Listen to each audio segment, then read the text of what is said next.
Hey y'all, it's David Ducker coming back at you, and today I'm going to be talking about Warhammer 40,000.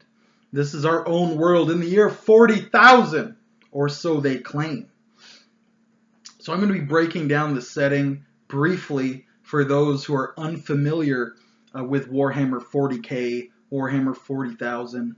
Call it what you will, know it as you like. So there are certain elements that we can throw into a stew pot to make Warhammer 40k. Some of those elements I love, and some of those elements I hate, and some of those elements even that I love, I don't like them together. But I do like parts of the setting tremendously, just as I dislike other parts. Perhaps not tremendously, but I certainly, there are parts I'm not super happy with. So, number one, let's start with J.R.R. Tolkien.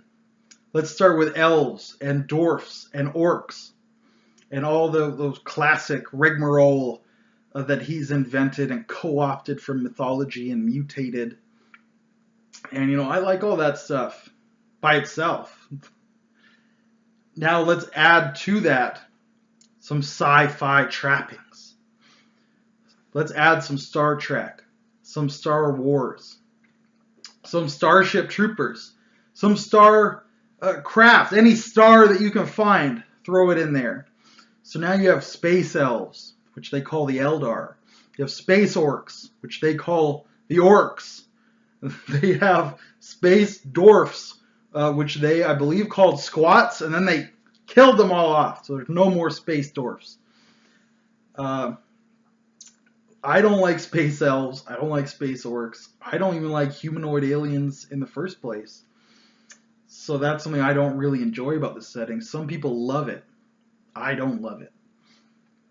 But I'm just explaining to you what's going on in it. I'm mostly going to focus on humanity, but I'll run over the other races, at least in brief. So, the Eldar, the Orcs, we had the Squats. You've also got the Necrons, which are killer robots, basically. Killer alien robots, but most of them are humanoid for no good reason, because humanoids are just everywhere. Then we have the Tau, which are like the Protoss or the Greys. They're also humanoid. They have psychic powers. They have their own philosophy. And a lot of the world building is fine. It's just, I don't like the foundation. It's like you build a great house and the foundation is all rickety. And I'm like, oh, well, a lot of the house is nice, but it's just, it's going to collapse once you start actually thinking about it. The philosophy of the Tau, even of the Eldar, the Orcs, the philosophy, the mindset, the history can be very intriguing. It's just, I'm like, well, but it's Tolkien in space. That's silly. And they're humanoid, and that doesn't make any sense. So it's like, well, it's silly and it doesn't make any sense. So even if you have good history, it's not intriguing for me. Maybe for you. Maybe you think it's great. And I hope that you do. Because I love certain other elements. Which, and I'm getting on tangents as I get annoyed. So I'm sorry about that. But the last race is one that I love most dearly. And they are the Tyranids. Or Tyranids, depending on your pronunciation.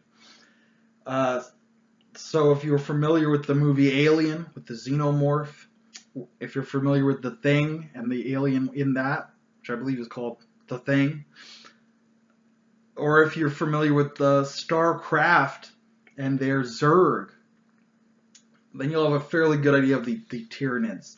They're the non-humanoid aliens.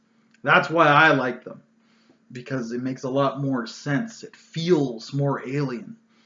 They have biological technology, if you can call it technology. And maybe you can't. But they're this ravening, unstoppable hive mind that is trying to consume all life. That's just trying to grow and swell and grow until there's nothing left. So I love me some Tyranids. They're very difficult to wrap your head around. That's why I like them. How do they think? Well, if it's one mind and all these bodies and none of them are humanoid, it's like, oh, it's so fascinating. get into that mindset. How would they behave is more cut and dry because they just want to eat you. And they may be intelligent, but they're so alien, why would they ever communicate with humanity? So that's the alien I do like. There's a lot of aliens I don't like, but they're also there. If you like them, use them. If you don't like them, don't use them. It's optional.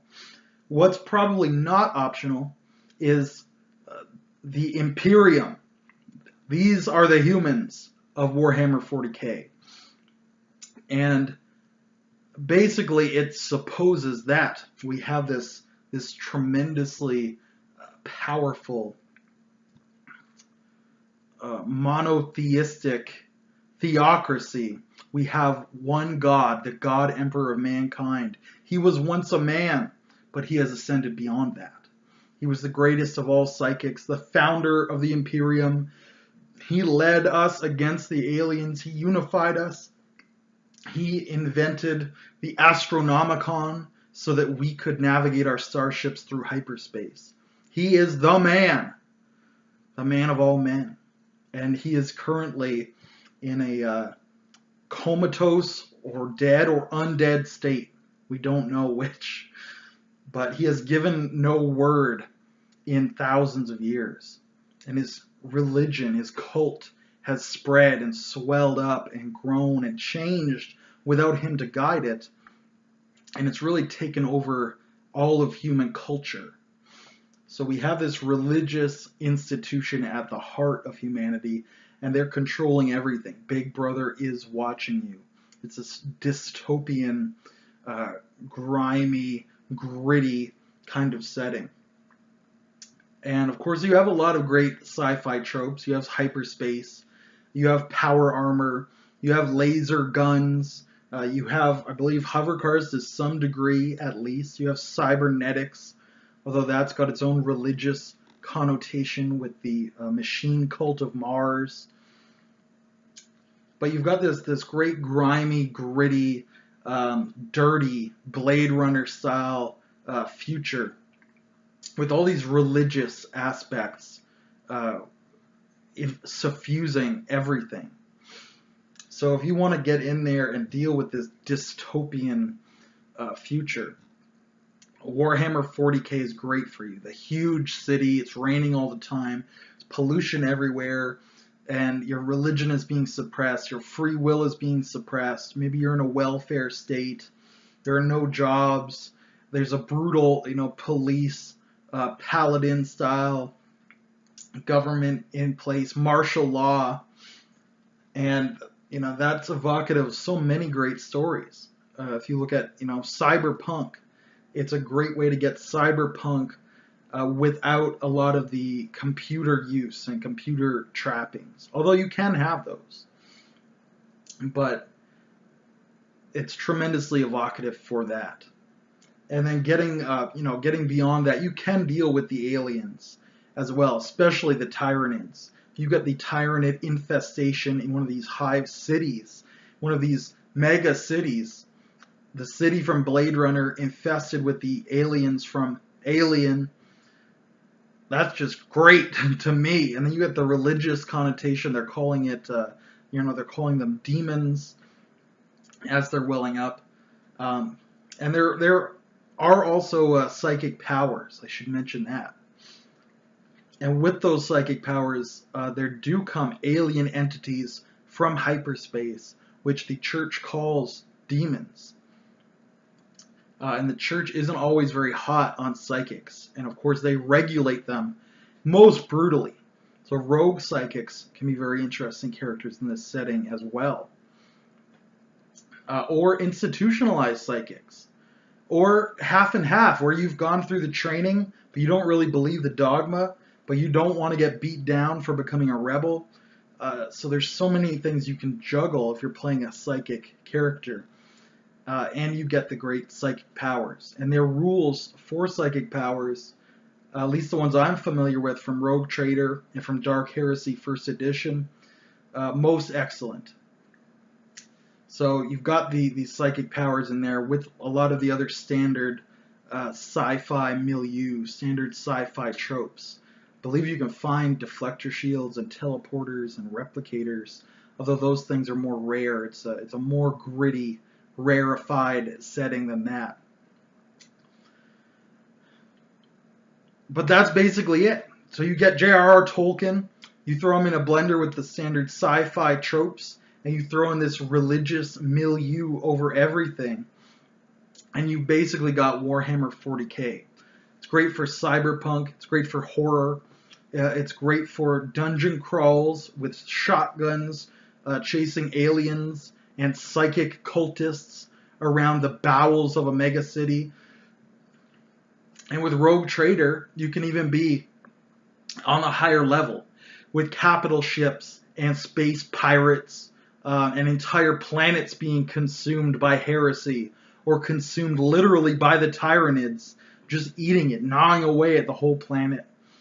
And then, of course, if you want, you throw in the Orc freebooters, you throw in the Eldar Corsairs, the Tau Empire. You can get down with that. It's there to use. And for me, it's there not to use. So let me know, what do you think of Warhammer 40k role-playing in the grim darkness of the 41st millennium after Christ?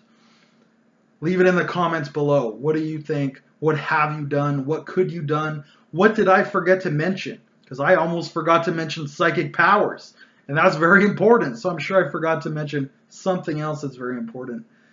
And until I see you again, good day and good gaming.